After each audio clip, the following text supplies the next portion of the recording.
If you use a debit card the same way you use a credit card, you may already be exposed to a loss that most banks will never explain to you in plain language. Not a scam, not a hack.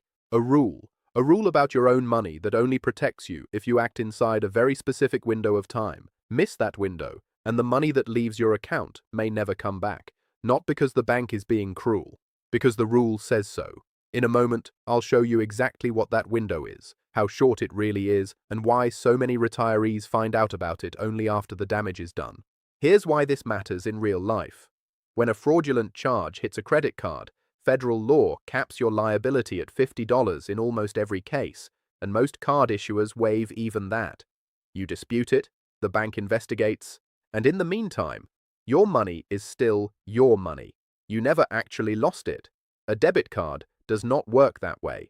A debit card pulls money directly out of your checking account the moment a transaction clears. There is no float. There is no cushion. The money is gone first, and the investigation happens after. That single difference is the whole story tonight. A debit card and a credit card look almost identical, so most people assume they carry the same fraud protection. Both have that same little chip, both say Visa or MasterCard on the front, and both get replaced the same way when they're lost. But underneath they're governed by two completely different bodies of law. Credit cards fall under the Truth in Lending Act. Debit cards fall under the Electronic Fund Transfer Act. Different law, different clock, different consequences. There's also a common assumption that if a fraudulent charge shows up, the bank will simply put the money back once they see it wasn't a purchase you made. In reality, your legal protection isn't based on whether the charge was fraudulent. It's based on how quickly you reported it. The bank isn't obligated to guess your intentions. It's obligated to follow the calendar. Then there's the statement itself. Because it arrives once a month, many people assume checking it once a month is enough. Here's the catch. The clock on your liability doesn't start when you notice the charge. It starts from the date your statement was sent, whether you opened it that day or 3 weeks later. And one more myth worth killing. If a card number gets stolen, but the physical card never leaves your wallet, plenty of people assume they're automatically safe. They're not. A stolen card number used online carries the exact same reporting deadlines as a stolen physical card. The clock doesn't care how the fraud happened. It only cares when you spoke up. So here's the real rule, in plain English. Under the Electronic Fund Transfer Act and the related Regulation E that banks must follow, your liability for unauthorized debit card transactions depends entirely on timing. Report a lost or stolen card within 2 business days of noticing it, and your maximum loss is $50. Wait longer than 2 business days, but report within 60 days of your statement being sent, and your maximum loss can rise to $500. Wait more than 60 days after that statement was sent, and the law allows the bank to hold you responsible for the entire amount taken from your account with no upper limit. Not $50, not $500, all of it. The problem isn't that the rule is a secret. The problem is that almost no one reads it until they need it, and by the time they need it, the clock may have already run out. This is why the system doesn't naturally protect you the way you'd expect. Banks are required to disclose these terms, usually buried in the account agreement you signed years ago.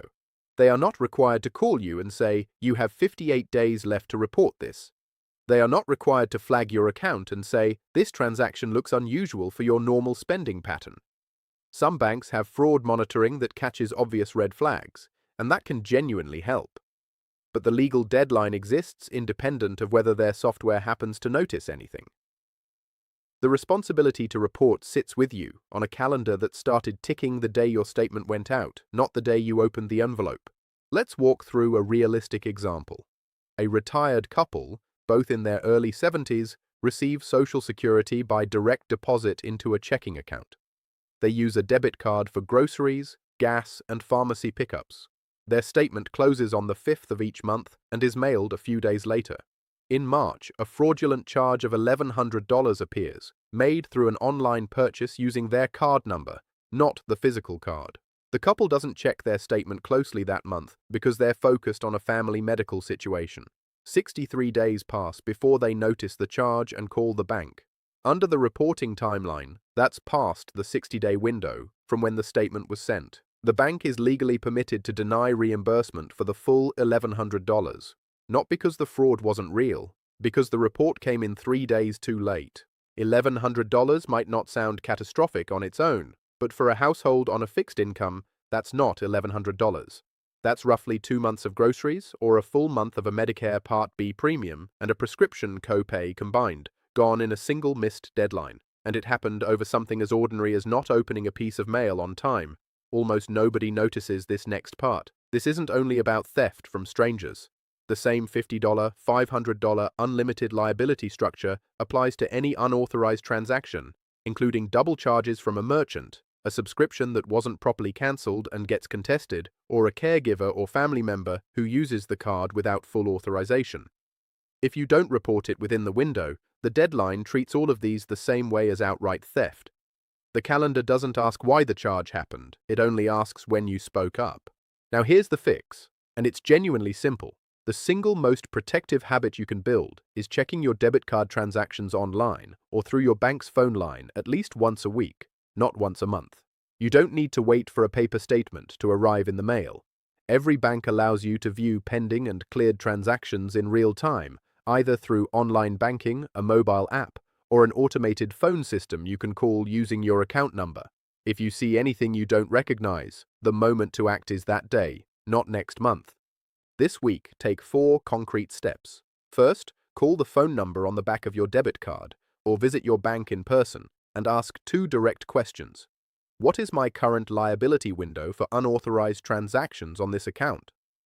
And can you set up transaction alerts that text or email me every time my card is used? Most banks offer these alerts for free, and they close the gap between when fraud happens and when you find out, often down to minutes instead of weeks. Second, ask your bank whether your checking account can have a linked savings account or a secondary low-balance checking account used only for debit card spending, with the bulk of your Social Security deposit routed elsewhere.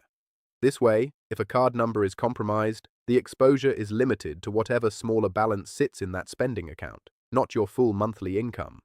Third, if you ever notice an unauthorized charge, don't wait to see if more show up first. Call your bank the same day. Tell them clearly, I am reporting an unauthorized transaction, and ask for a reference number for that call. Follow up in writing if the bank allows it. That reference number and the date of your call are what establish that you reported within the legal window. Fourth, if you've already missed a reporting window and a bank denies reimbursement, you can still ask to speak with a supervisor and file a formal written dispute. Some banks will make exceptions for long-time customers or unusual hardship circumstances, even though they aren't legally required to. It doesn't always work, but it costs nothing to ask. Let's bring this together. The danger isn't that debit cards are unsafe to use. The danger is believing they carry the same protection as a credit card when the law treats them completely differently.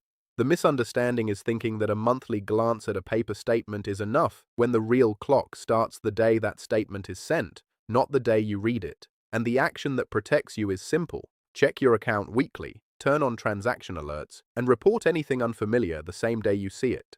This single habit, checking your debit card activity every week instead of every month, is the difference between a $50 inconvenience and a loss you can never get back. It costs you nothing. It takes less time than a commercial break, and it closes the exact gap that this rule was written around. If someone you know still checks their bank statement only once a month, or still isn't sure whether their debit card and credit card carry the same protection, share this video with them today. That's genuinely how this channel works. It's not about fear, it's about making sure the people we care about find out about a rule like this before they need it, not after.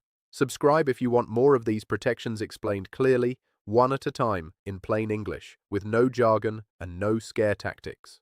Just the truth about how to keep more of what you've already earned.